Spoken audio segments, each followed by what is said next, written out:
Тарихлы, китаплы халык бер кайчан югалмый. Кайчак вакыйгалар, шәхесләр турында арабыздан киткәчтә истәлек, хатирә язып калдырылдай мөмкин түгел. Тапшыруыбызны китап сәхифәсе белән Ләлә Зәйнуллина дәвам иттерә.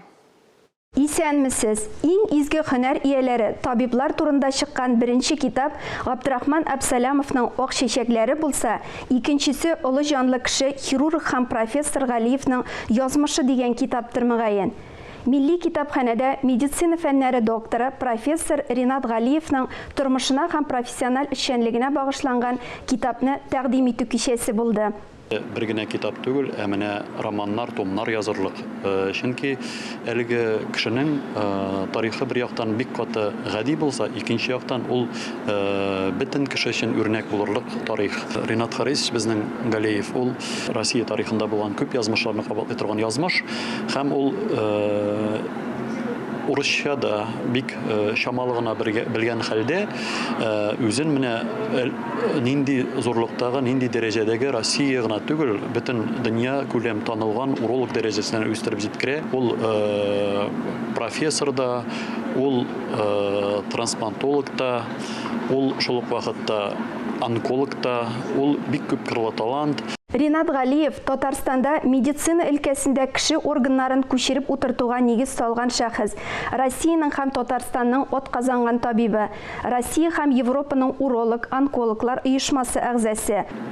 Ул нинди генә авырлыкта булмасын, ул операцияләргә алына торган иде һәм аның операциясе һәр вакытта уңышлы уза торган иде. Шуңа күрә аның үзенең алымнары булды, аның укучылары бик күп. Аның укучылары Татарстаннан башлап, мин беләм, Сирия илләрендә, Афган илләрендә, якын һәм ерак чит илләрдә бик күпләр. Ул 40 елдан артык дәвалау эше белән шөгыльләнә. Шуның 30 елын Республика клиник хастаханәсендә бөерләр күчереп утырту бүлеген һәм нефрология кафедрасын җитәкли. 2 тапкыр Ак чәчәкләр премиясына лаек була. 2019 елда вафат. Күп нәрсә җитеп бетмәй иде. Күп нәрсәне үзебез эшләйдек. 80 елдан башлап, ул зав кафедра булып күчте, яңа аркыбага күчкәч инде. 80 шуннан башлап, менә соңгы вакытка хәтле бүтән нәрсәләрне тормышка ашырдык. Алтын куллы нәрсәгә тотынса да булдыра торган кеше. Bu kitapta bizden birge işleyen karışık fotoğrafyaları var, bütünçeli İsa'nın zalda oturalar. Bizden birinci bir zat yasagan balonlarda oturanlar da zalda 16 yaşlık malaydı. Үзенең уникаль операциялары белән ул меңләгән кешеләрне үлемнән йылып кала.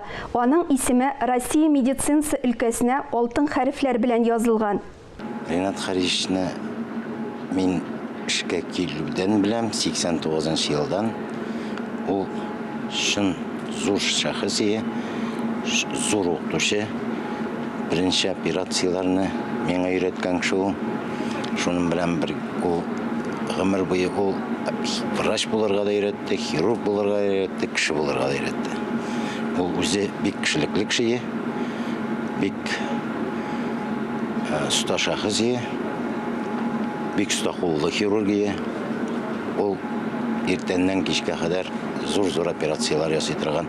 Ул вакытны бер җирдә дә безнең илдә ясалмаган операцияларны ясый торган кеше.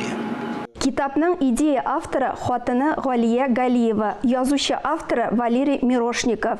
Кичәне Валерий Мирошников Лилия Аппакова белән бергә алып барды. Ак гөлләрдән җан җылысын алып, йөрәкләргә саласы иде. Ак чәчәкләр кебек аппак булып, саф күңелле каласы иде.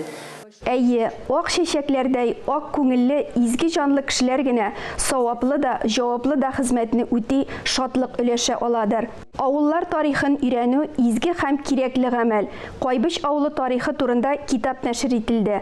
Авторларның сүзләренчә, алар авылдашлары Хәлим Гарипов калдырган кулъязмаларны кулланган. Татарстанның атказанган төзүчесе Фәрит Гарипов Казанда, Әдип Садриев Буада яши. Китапны алар 7 ел элек яза башлый. 2022 елда китап басылып чыга. Басманы һәйкәлләрдә безнең хәтер дип атаганнар.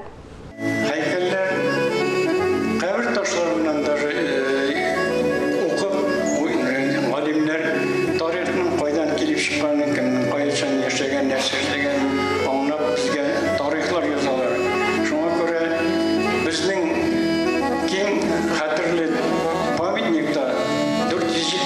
кеше язылды. Her birisi kitapка лайыклы кешеләр. Бейік Ватан соғышында хәләк болған Қойбыш ауылы егеті Хафиз Тұқбиев авторлар сүзләренә караганда Советлар Союзы геройы исеменә тәкъдим ителә, ләкин дәрәҗәле исемне ала алмаган. Китапта Қойбыш авылы турында күп мәгълүмат бар. Аның беренче йөз битен Хәлим Гарипов язып калдырган. Ул мәктәпнең беренче директоры, заманында Маяк колхозына нигез салучы булган. Кулъязма Казан федераль университетында сакланган. Шулай ук җирлек китапханә материаллары да кулланылган.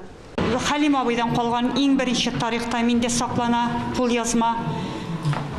Авыл тарихы, мәчет тарихы, мәктәп тарихы һәм дә biz Тукай музей директорының Гүзәл Фәрдин кызы белән тоже тыгыз элемтәдә күп мәгълүматларны ул безгә биреп бара.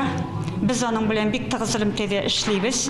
Үткәнен белмәгән халыкның киләчәге юк. Үткәннәрне барлап, олыларны зурлап яшик дип бүгенгә саубуллашам.